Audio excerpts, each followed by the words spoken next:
सरकार खबरदार, माझा आवाज चालू आहे, 24 तारखेला तुम्हाला इशारा मोर्चा आहे, माझी श्वास चालू आहे तोपर्यंत मला आनंद उत्सव साजरा करू द्या, माझा श्वास चालू आहे पण माझ्या लेकरांना प्रमाणपत्र द्या। सोशल मीडिया पाहतो, धनगरांनो पेटून उठा, दीपक बोर्डेचा श्वास त्या दिवशी थांबला, त्या दिवशी तुम्हाला फसवणाऱ्यांचे घर जाळून टाकायचे। जे नेपाळमध्ये झालं त्याचा इतिहास घडवा।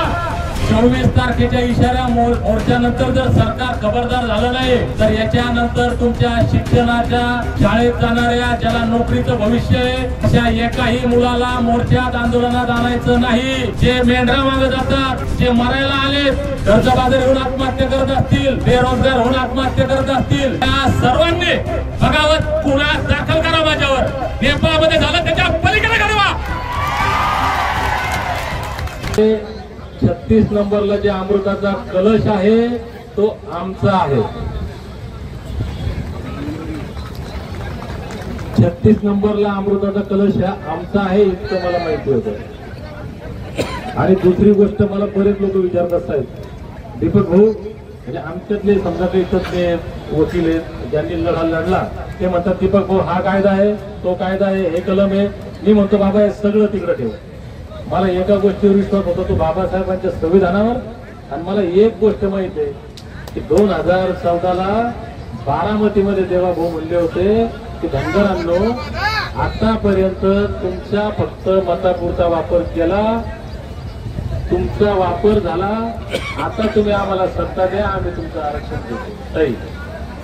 आणि तेव्हा भाऊ हे माझ्यासारखे 9 उपोषण करते होते, 15 लाखापेक्षा जास्त लोक होते यांच्या समोर बोलले, ते माहीत आहे म्हणून मी उपोषणाला बसलो।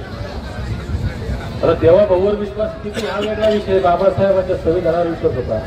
पण आज महाराष्ट्रातल्या प्रत्येक धनगरांना ऐकलं असेल कारण सदावर्ते साहेबांना ऐका रे दादा, अरे ऐका रे, हा मग ऐका, मला मिळलं ताकदीनं बोलू राहिलो, बोलताना किती आतून आतडे पिळू राहिले मला माहिती आहे।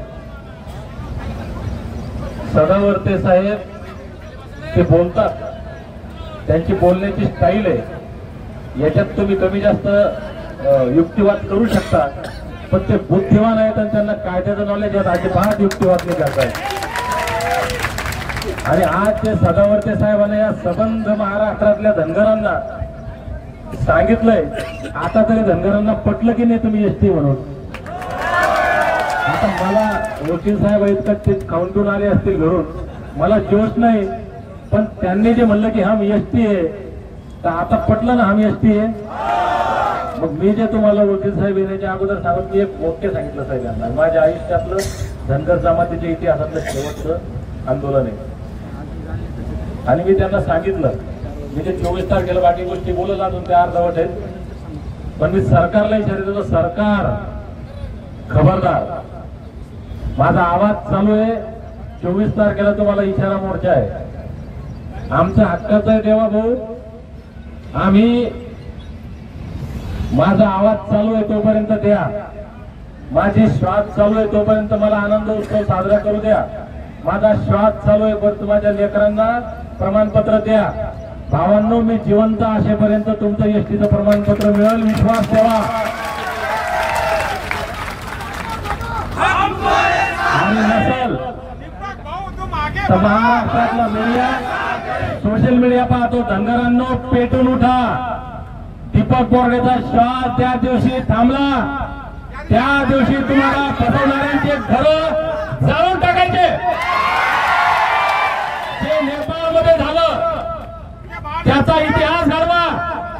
मी जाहीर सांगतो, माझ्यावर गुन्हे दाखल झाले चालतं, अरे आमच्या बापाचं आहे, भारत कोणाचा आहे? भारत चंद्रगुप्त मौर्यांनी निर्माण केलेला आहे। भारत कोणाचा आहे? सम्राट अशोकाचा आहे। आणि आम्ही त्या सम्राट चंद्रगुप्ताच्या अशोकाचे वंशज आहे। अरे आज के पार झेंडे लावले कोण? जगात मराठेशाहीचा डंका फडकवला कोण? त्या मल्हारराव होळकरांचे आम्ही वंशज आहे। अरे जग ज्या इंग्रजांपुढे झुकलं ना, ते इंग्रजच्या माणसापुढे झुकले, त्या महाराजा यशवंतराव होळकरांचे आम्ही वंशज आहे। अरे एकटा यशवंतराव जगातच्या त्या इंग्रजांना भिडला। अरे तुम्ही किती आहे? मी जाहीर बोलतो, उद्या माझ्या ताकद राहिली मला माहित नाही, मीडिया माझं ऐकायला मला माहित नाही काय कायदे आपले लेकर जे लेकर शाळेत शिकतात त्यांना 24 तारखेच्या मोर्चात आणा. एकाही लेकराला घरी ठेवू नका. बाबा हो तुम्ही नाही आले चालतं, शाळेच्या गणवेशात लेकरांना आणा, माझ्या आईल्या माईंच्या लेकींना आणा, तुम्ही नाही आले चालतं. कारण तो शांततेचा आणि संविधानिक मार्गाचा मोर्चा आहे.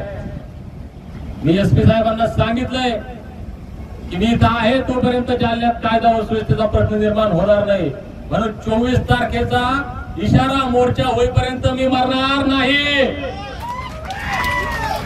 पण 24 तारखेच्या इशारा मोर्चानंतर जर सरकार खबरदार झालं नाही तर याच्यानंतर तुमच्या शिक्षणाच्या शाळेत जाणाऱ्या ज्याला नोकरीचं भविष्य आहे अशा एकाही मुलाला मोर्चात आंदोलनात आणायचं नाही. जे मेंढरा मागे जातात, जे मरायला आलेत, कर्जबाजारी होऊन आत्महत्या करत असतील, बेरोजगार होऊन आत्महत्या करत असतील, या सर्वांनी बगावत गुन्हा दाखल करा माझ्यावर. नेपाळमध्ये झालं त्याच्या पलीकडे घडवा. माझा श्वास जोपर्यंत चालू आहे तोपर्यंत कायद्याचं पालन, माझा श्वास जोपर्यंत चालू आहे तोपर्यंत संविधानाचं पालन, माझा श्वास जोपर्यंत चालू आहे तोपर्यंत पोलिसांची भीती, माझा श्वास जोपर्यंत चालू आहे तोपर्यंत देवेंद्र फडणवीस आणि त्याच्या सरकारची भीती. ज्या दिवशी माझा श्वास संपला त्या दिवशी तांडव करायचं. वकील साहेबांचे आभार मानतो आणि थांबतो. धन्यवाद.